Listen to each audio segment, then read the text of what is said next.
Good morning, good afternoon, good evening, everybody. Welcome to this episode of the Note Closer Show. I'm Scott Carson. I'm coming to you live from the We Close Notes bunker. It is a beautiful day here in Austin, Texas. The world it's gorgeous out there, everybody. Everybody can calm down. I'm obviously cordially joking about Facebook Armageddon taking place yesterday and how it sent the world scrambling via their social media posts and things like that. It was quite funny to watch. And, I literally spent some time yesterday. Actually, yesterday I had a live recording with our buddy Merrill Chandler, and I went to go live at roughly 11:56 Eastern or 10:56 our time here, and was surprised that obviously that my Zoom would not connect. Facebook says you're incapable of connecting right now. I cannot perform that function right now. And I chuckled about that. It's like, okay, they must be changing their algorithm. Well, obviously, as I go through, we decided to go live stream it straight to YouTube as our backup plan, like we usually do. And then I get online to start checking other responses, and it won't allow me to look at Facebook. It won't let me do anything. I Google it, and I find out, oh, Facebook Armageddon is kicked in. I'm like, okay, fine. No problems. I keep working on other things. I'm sending emails. I'm jumping on LinkedIn, checking out some stuff on Twitter, and I'm just kind of cracking up at all the comments. People are freaking out. Oh my God, am I in Facebook jail? Oh my gosh, I can't post. Oh my gosh, I can't bash somebody. Oh my gosh, I can't do this and this. And I just found it quite humorous. I mean, it only affected me momentarily, or things like that. It allowed me to get a lot of other work done. And it was just kind of funny to see so many people just freaking out. And it kind of came up with the idea for today's episode about what to do in the place of Facebook Armageddon. What do you do because I know a lot of people use Facebook as one of their primary marketing channels. And I kind of like, oh my gosh, you got to be careful there, because the fact is, if you're using it as one of your primary marketing channels, you struggled yesterday. You really were worried about your business. It's almost like if your website crashes and you're your big thing. So the thing I wanted to talk about today is some of the alternatives, especially for those real estate investors out there, for those that are listening to this unrecorded on our podcast, on the Note Closer Show podcast, across any of our podcasting platforms, or listen to on any of the AM, FM radio stations that we're part of. I'm sure you know what I'm talking about. There are a lot of people who struggled with this on Wednesday, on Hump Day. And of course, with Facebook going down, what also happened? You had Instagram that went down as well. So a lot of people were left scrambling, because the fact is that, oh my gosh, I can't post. I can't say things. I can't reach out to people. I can't message my friends. I can't post videos. I can't be snarky. And so that was kind of one of the funniest things about yesterday, was watching all this stuff. But you have to realize maybe a lot of you were a lot more effective yesterday. Maybe you got a lot more done because you didn't have the opportunity to waste time. One of the things they always talk about today, or today in the past, things like that, how Facebook can be a big waste of time for a lot of people. And I would agree to that. For a while, I just had my business page. Well, I take that back. I had my personal page. It got to 5,000 friends. I converted to a business page. And I just had my business page for all. So I didn't have all the same interactions that I had before. Yes, the 5,000 people got transferred over as likes. But then I went back and built a new personal page that's, hit another 5,000 people. And sometimes I don't miss not having a personal page. Sometimes I don't miss seeing the negativity or drama that a lot of people run into. But whenever you have the number 3 websites out there, all right, number 3 websites in the world, as far as most views go down, it's going to shake and make some ripples out there. It's going to cause a lot of people to kind of freak out. And that was what it was. I saw so many people, I could just kind of laugh. Even people I didn't expect freaking out. Oh my God, am I in Facebook jail? I can't post. I can't respond. I can't do any of this stuff. I'm like, so go somewhere else. And that's what was funny, is seeing Twitter really had a boost yesterday. Those folks over at Twitter were obviously cracking up and enjoying the extra highlight of activity. Twitter is a number 11. If I remember correctly, yeah. Number 11, I've got it pulled up here 11 website most visited. Obviously, it had a bit of a boost yesterday. So if you rank it and take a look at a couple things here, what I thought we did this recently for a podcast speech I gave. Actually, it was a webinar I did for Podcast Peeps a while back. Podcast Peeps is a mastermind I'm part of with Tom and Tracy guys. We talked about the top websites that people are going to, and are you on those websites? So Google's number one overwhelmingly, and that's understandable. And this is numbers as of January 17th, 2019. So it's, about 2 months old, but still, hey, Google's number one. YouTube is number two. Facebook is number three. The fourth most visited website is Baidu. That's a China search engine. Wikipedia is number 5 in the US. And then you have 3 Chinese events. You have a portal and 2 online shopping in China. You have Tencent QQ, Tobai, I guess, Tmall. And then Yahoo surprisingly comes in at number 9 across the world as the most visited. I was actually kind of surprised about that. Then Amazon is number 10. Those numbers have changed a little bit. Amazon used to be number 9 or number 8, and it's kind of reduced itself down a little bit, where Tmall looks like it's increased by 14 spots. But then after Amazon, you have Twitter. Twitter is number 11 worldwide. This is global I'm talking about, not just United States. And then you dive into Instagram. Let's see here. What else is next? You have Twitter, two other Chinese websites. Then you have Windows Live, which is obviously live.com in the United States. And then you have Instagram kicking in, rounding up at the top 15. Reddit is number 18 worldwide. And then the next largest Netflix, surprisingly, at 23. Blogspot's 24. And Twitch, which is surprisingly is a game service for a lot of people, is 26. Pornhub comes in the top 25 Canadian website. There you go for everything.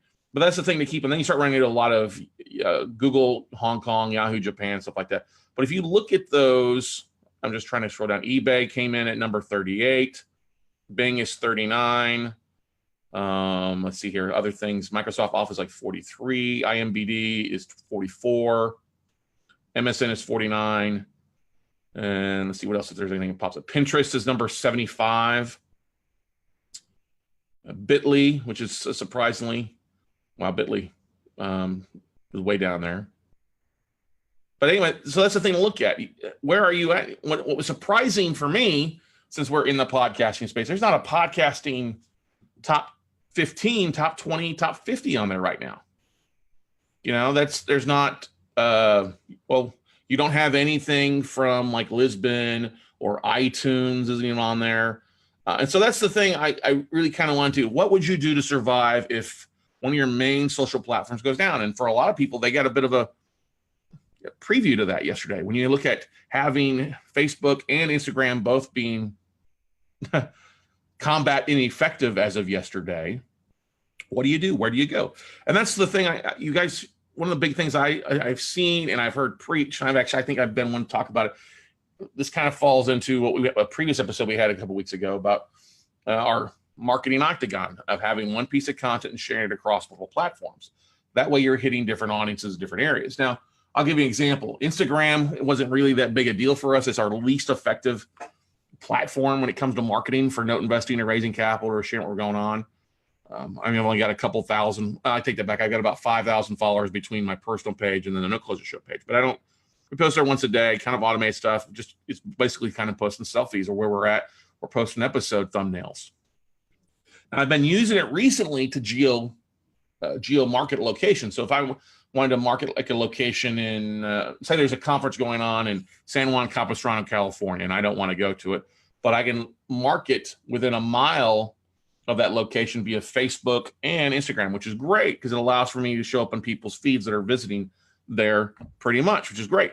But if that goes down, what do I do? Well, you know what? You might want to go over to Yahoo. I know, Yahoo ads. Ooh, or going over to Google. Now, this is where I see a lot of people using AdWords. I don't use AdWords any I'm marketing for a real estate, for raising capital, anything like that. I know that there are some bigger funds that use AdWords out there. I just think AdWords are getting way too expensive for everything I see. Same thing with Facebook ads. It just doesn't seem to make sense. I think you need to get more niche-y and more organic with what you're doing. So let me give you an example.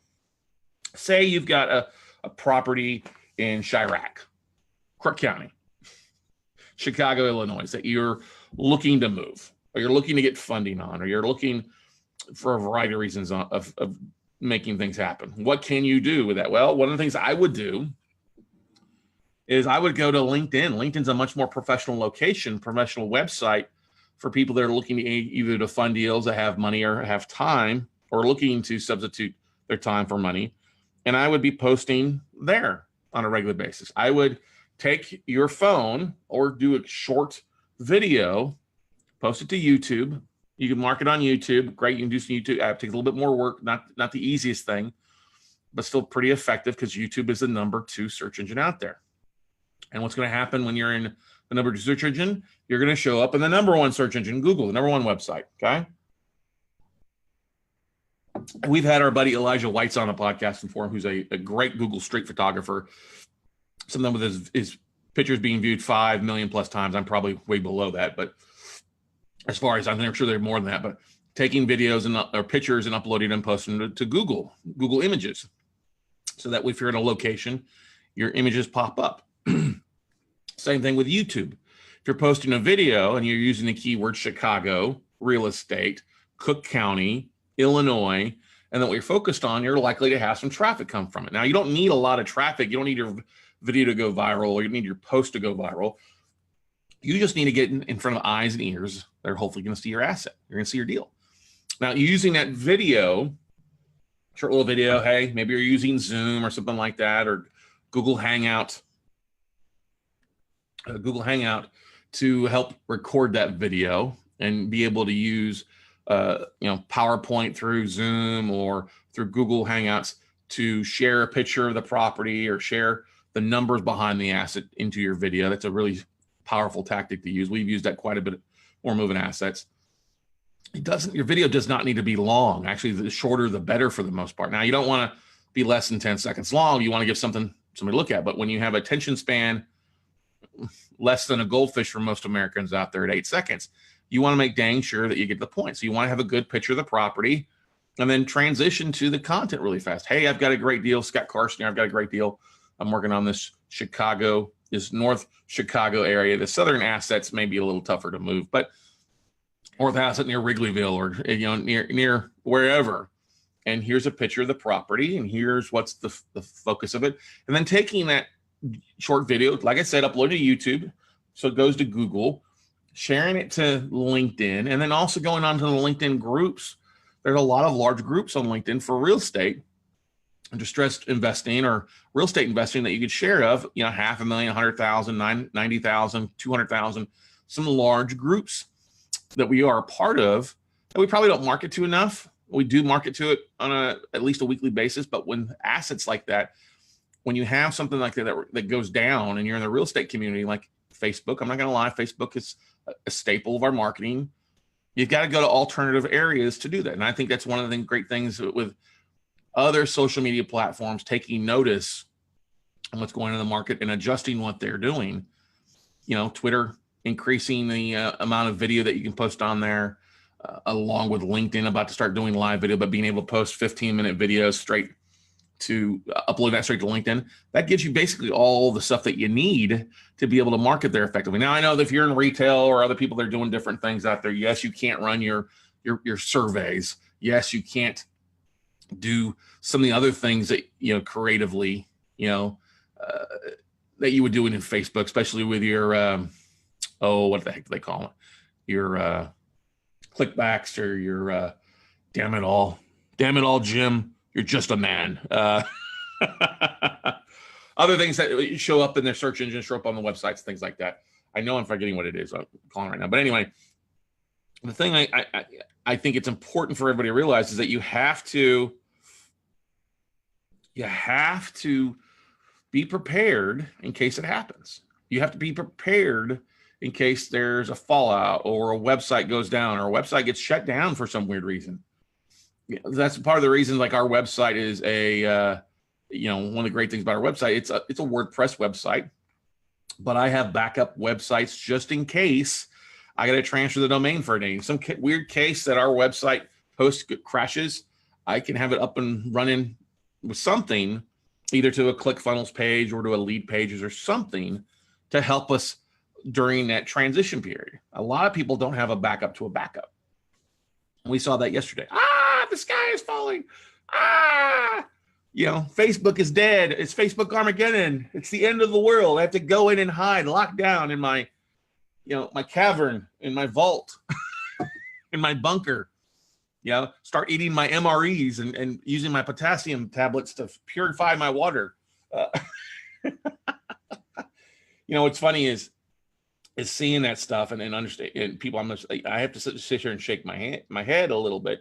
I'm like, okay, so move on. What's your plan B? What are you going to do if something like that happens and you're only base your platform on one thing? I had Mark RC, who is with GSD, Get Shit Done.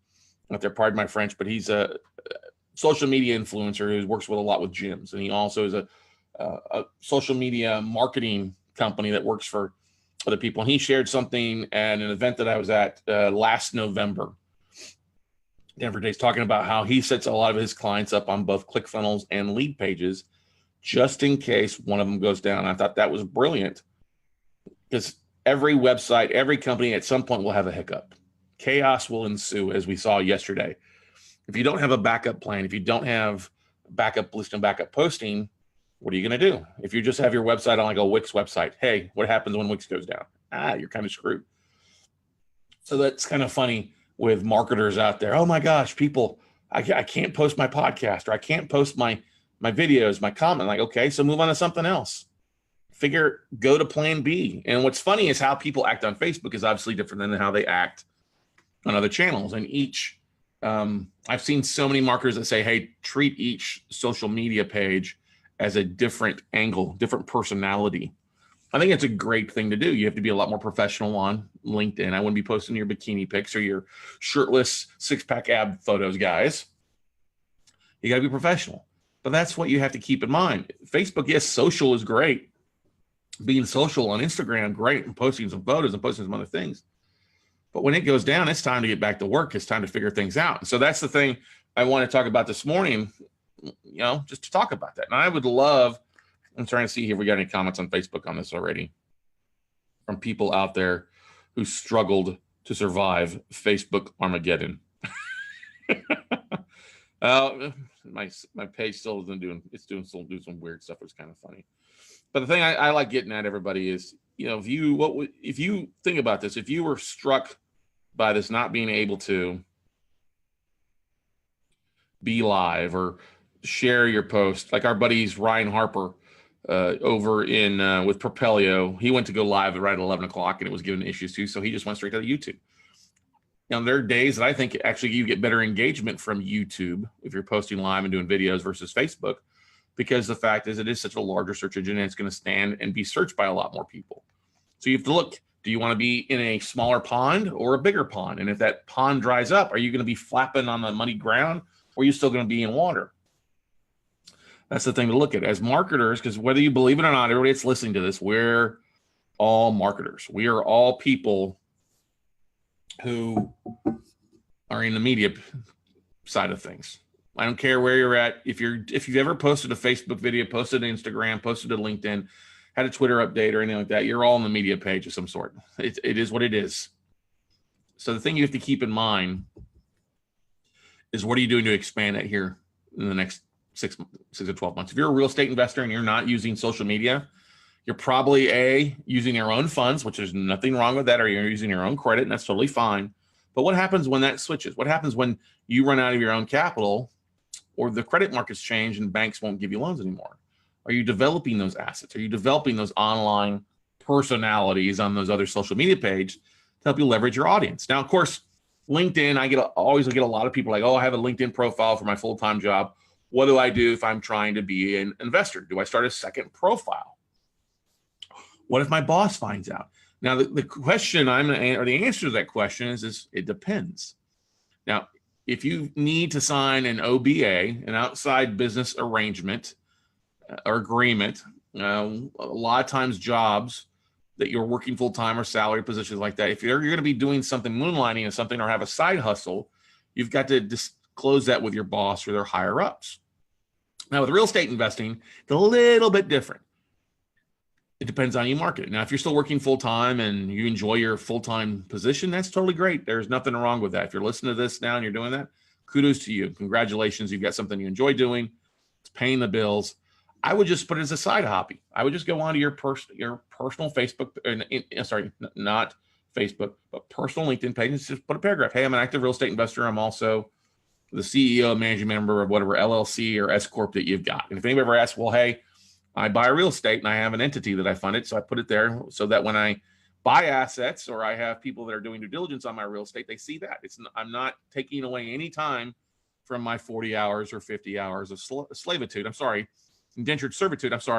My career at whatever company you're working at. What you probably won't be doing, though, is marketing on a regular basis. That's what you have to look at. What's your side hustle going to be? Now, if you're looking to transition, you have to figure out what's going to happen if your boss does find out. Do they require an OBA? Now, if I was a banker or in some financial position, most of those companies aren't going to let you do anything moonlight. You've got to be on the side. So you may have to start a second profile. I honestly think it's better to ask forgiveness than permission. Start it on your personal profile, because a lot of times, especially at your jobs, your careers, often your bosses and higher ups are often too busy to spend time searching your LinkedIn profiles. They're not spending the time doing that. So as long as you're not blasting out things to your email list that you pulled off of LinkedIn, which if you haven't done that, don't worry about it. You can't do that anymore. They no longer allow you to export the LinkedIn connections emails as of Thanksgiving last year. So you're just posting and updates. So you just got to see kind of how active things are. And now, are you posting a picture? Hey, I just bought this property. Great. I bought this deal. Great. There's nothing wrong with it. Hey, I'm excited. This is a new rental property, a new note I've added to my portfolio. There's nothing wrong with that, I don't think, because you're not technically soliciting for business. Now, if you were to start posting, hey, I'm looking for non-performing notes, I'm the president of this company of Note Investment LLC, and it comes across your boss's profile, they may wonder what's going on. Well, that's where you may have to go back and have a conversation. Well, on a side gig, I do this and do that. And they may have a little slap on the hand, stuff like that to you. I get it. Nobody wants a slap on the wrist. But you got to make that point at some point. What do you want to accomplish? Are you still in the 40-40-40 program? And what I mean by the 40 program, 40 hours a week for 40 years to retire on 40%. That's what you want to do. By all means, you're probably going to have to kind of limit what your type of marketing is. But if that's not the plan that you ultimately want to be on your own. You want to call your own shop. You want to be an entrepreneur. You want to be a business owner, a solopreneur, whatever it may be on your side and retire. Then you got to start developing those online assets, those LinkedIn connections, maybe your Twitter account, because Twitter, whether you like it or not, is still very inactive, very easy way to connect with a lot of people remotely, whether it's the Marlins man, the guy that travels around the country. I've had conversations with him, to Gary Vaynerchuk, to Seth Godin, people you're still able to connect a lot of times. It's no longer 6 degrees of Kevin Bacon. It's 1 degree from Kevin Bacon. We're all one contact really away from anybody out there now these days, through the use of social media, through the use of LinkedIn, Facebook, those kind of things. Now, I would highly, highly recommend leveraging your YouTube video for a deal you're posting, using that to the LinkedIn groups, preferably groups that your boss or higher ups are not members of. Because I believe everybody likes real estate. Who doesn't? Just, hey, that's what I do in my side hustle. That's what I do as a hobby. Great. Now, if your boss or your company is not providing a 401k retirement plan for anything, I just go ahead and do it. Because they're not providing that, then you've got to fend for your own self. A lot of us out there have to quit promoting other people's dreams and start promoting your own self. Start building your own retirement account. Start building your own things out there. Because if you keep working for somebody else and there's no type of retirement or anything long term, now I'm not talking like fresh out of college, but I'm talking, hey, you're in your 40s, your 50s.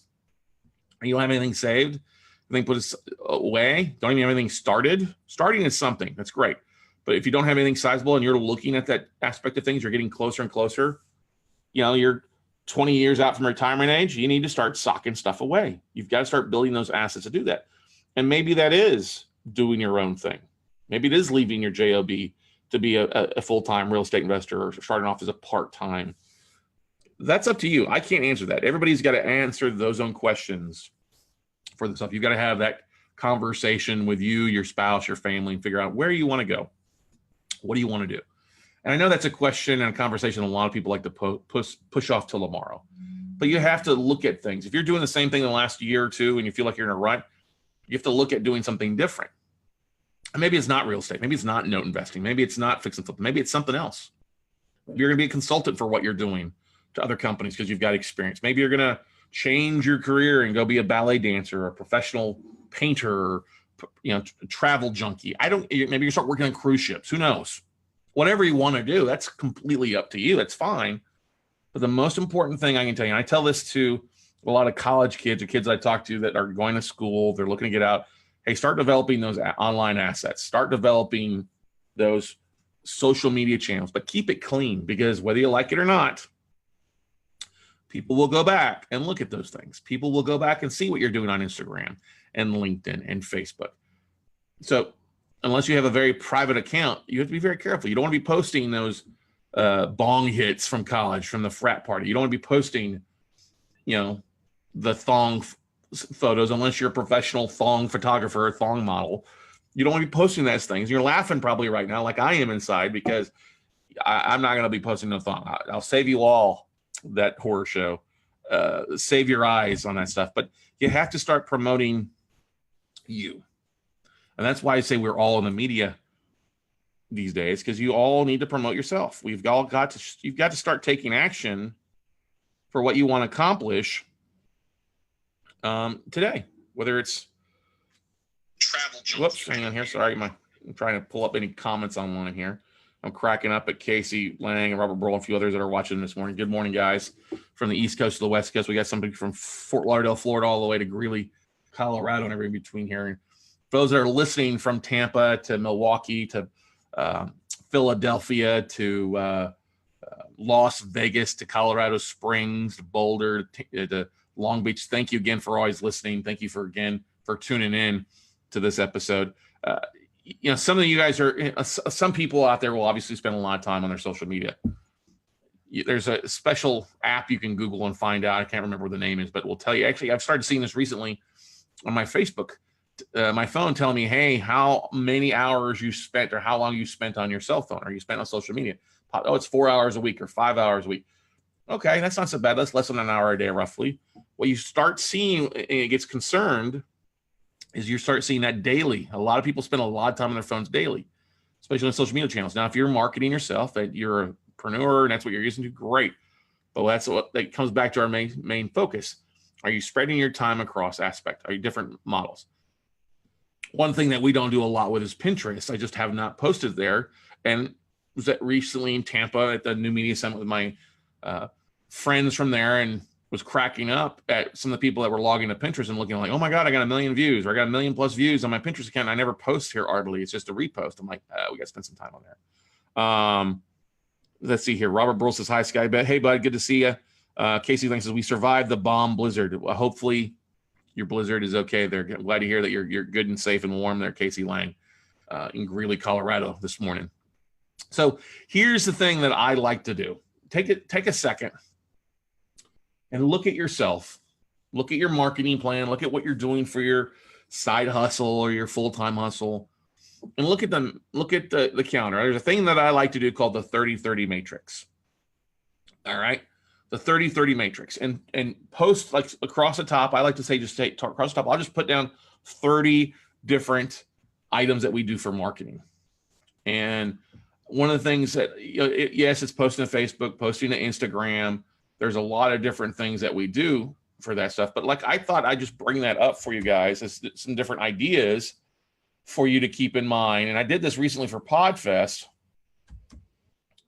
Let me see here, 30-30 podcast marketing. Okay, so here we do the 30 spreadsheet for what we do in real estate, because that's more valuable for you guys than a podcasting aspect, because it's an easy thing to kind of change around. So like here's one thing that a lot of people don't do that much anymore. Email your database. I know. Oh my gosh. I have to go back to the caveman days of marketing and send an email.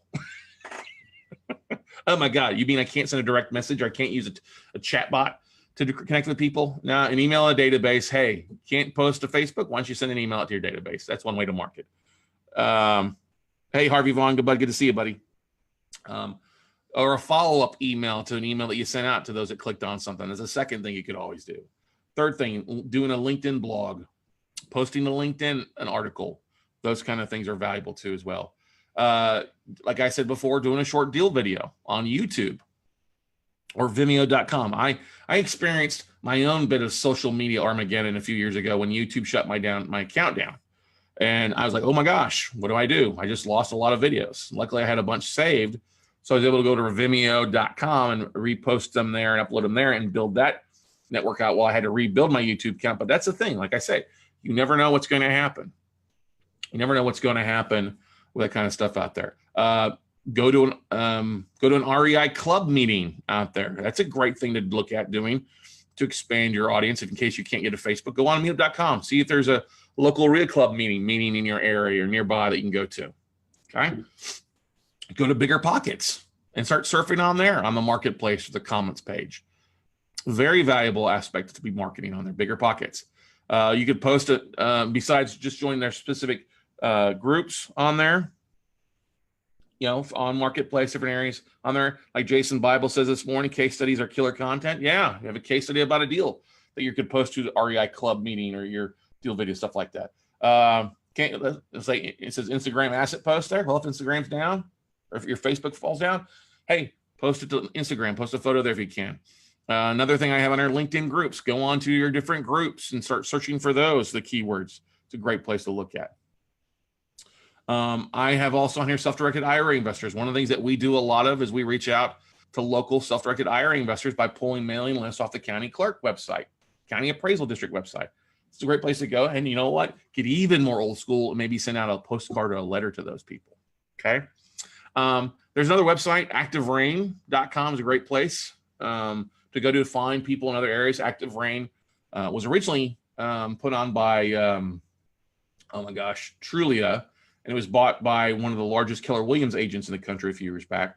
But it's still a great place to talk to realtors, other real estate professionals across the country. You can post blogs on there. Actually, I had somebody reach out to me just yesterday about an article I posted over a year ago there. It was asking some questions about some case studies.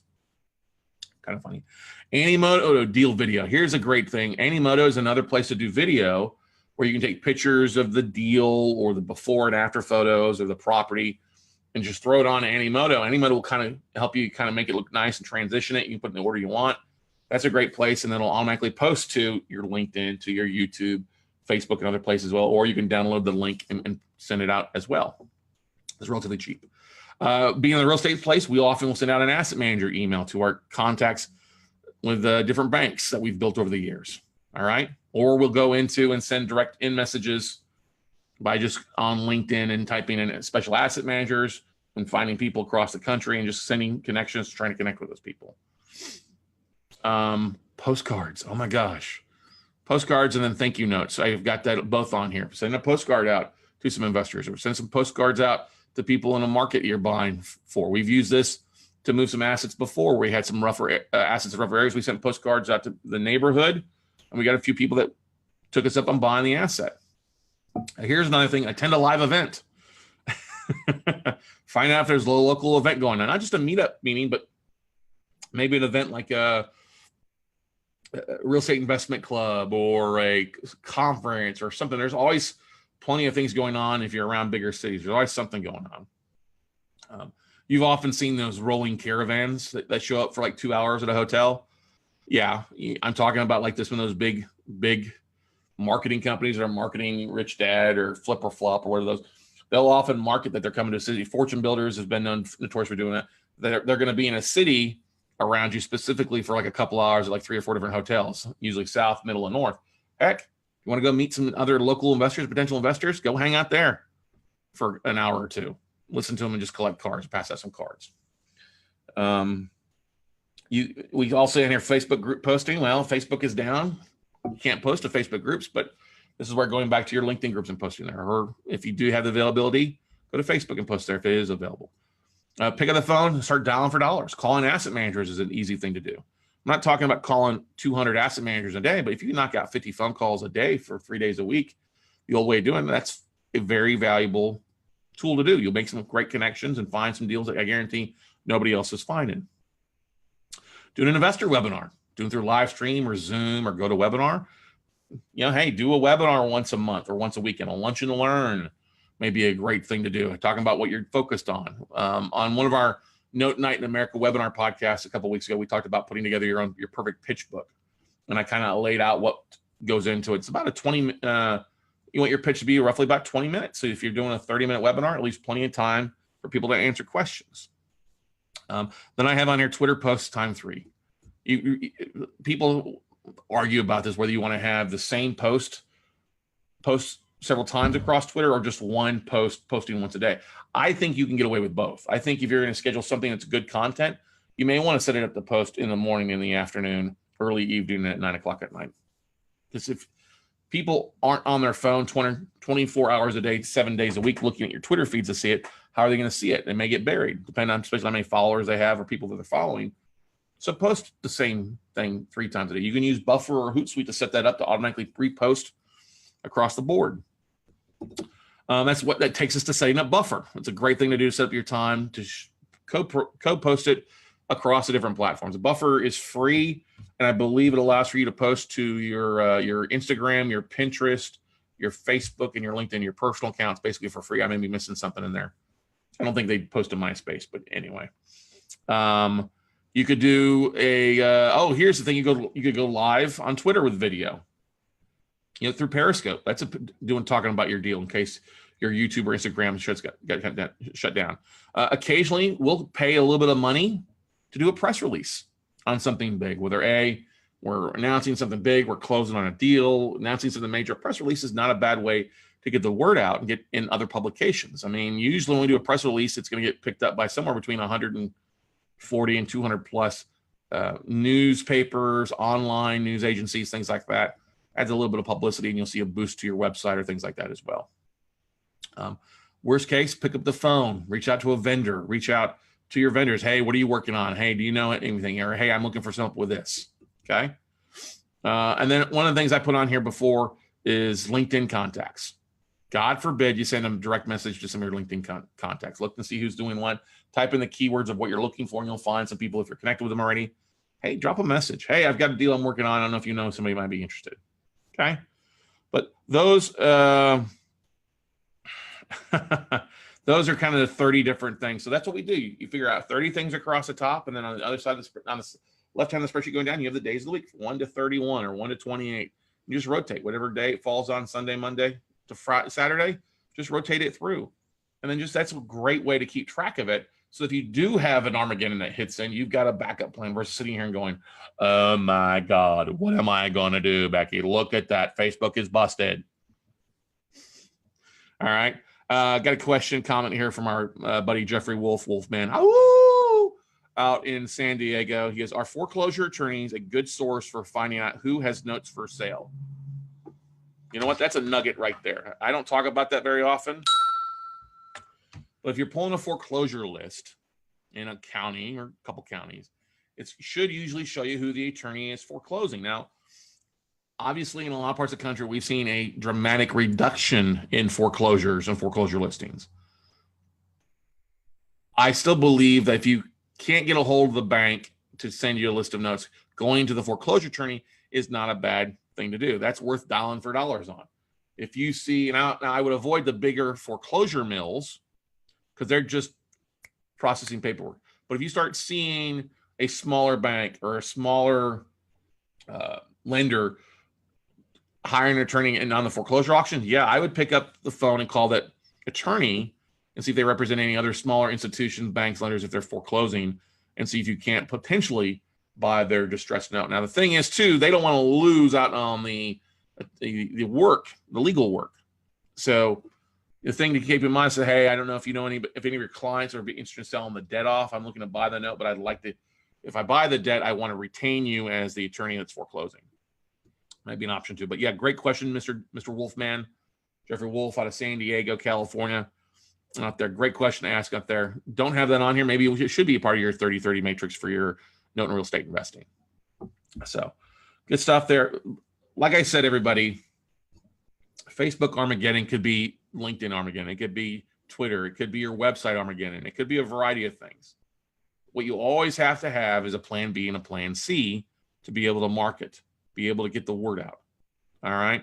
It's one of the most important things that you can do as a marketer, as a business owner, as somebody in the media, whether you believe it or not, we're all media and marketing. Especially if you start looking back at where your business is coming from, if it's coming from one source, That's dangerous. That's not really good. I compare that a lot in the note industry. A lot of note investors over the years have had just like, oh, I'm just going to buy from one source. Maybe it's Condor. Maybe it was Granite. Maybe it was Direct Source. Maybe it was SN Servicing. That's who I'm going to buy from. I'm good. I don't need to develop. I don't need to market any other sources. I'm good. They provide me enough that I need. Well, what happens when the market has changed? Or like I say, has changed, because it has changed. Those sources have become tighter. They become more expensive because you know what? That's the lowest hanging fruit. That's where everybody's going. You've got to learn to develop other ways to find deals, to market, to get the word out on what you're doing so you don't experience your own Facebook Armageddon. So hopefully this has been helpful to all of you out there. It was quite comical seeing people that were spending more time on that talk about being an investor, and I kind of chuckled with seeing some of the comments just rolling through at the end of the day during a short break, people flipping out. And maybe not flipping out, maybe flipping out's a bit of a strong point, but still just funny people in there. I can't leave my snarky comments. I can't bash somebody online today. It won't let me. Am I in Facebook jail? Well, we all got put in Facebook jail. And if you read the article that they provided, it's a little shady. It's a little shady out there to see that kind of stuff happen. And I'm not a conspiracy expert. I sure as hell don't dive in a lot of that. I think there's a lot of things that happen that just happen. But keep that in mind. Where are you sharing? Where are you posting? Where are you getting your news from? Unfortunately, a lot of people are getting their news from Facebook as it being true. And you have to be careful out there. There's a lot of shams, a lot of people posting inaccurate items out there. So make sure you're careful. Make sure you're not one of these people that are adding to the Facebook Armageddon. You're being smart. And when you see something like that, you've got things set up to pivot quite easily to move your business in a different direction or move it to a different platform so you are able to add an avenue, a way to make money, a way to market, a way to raise capital, a way to find deals when your primary one or two things dries up. Because like I said, it's great being a big fish in a small pool, but if that pool dries up, you're a dead fish. Nobody wants to be a dead fish when it comes to it. Nobody likes the smell of rotting tuna. That's not a fun place, and you don't want to be there. So hopefully this has been helpful. I'll tell you this, if you would like a copy of my 30-30 matrix, very easy to do. I'm glad to send it over to you. Just drop me a quick email at scott@weclosenotes.com. Say, hey, 30-30 matrix, and then tell me how you listen to the show. If you're listening on our podcasting platforms, awesome. Let me know which one.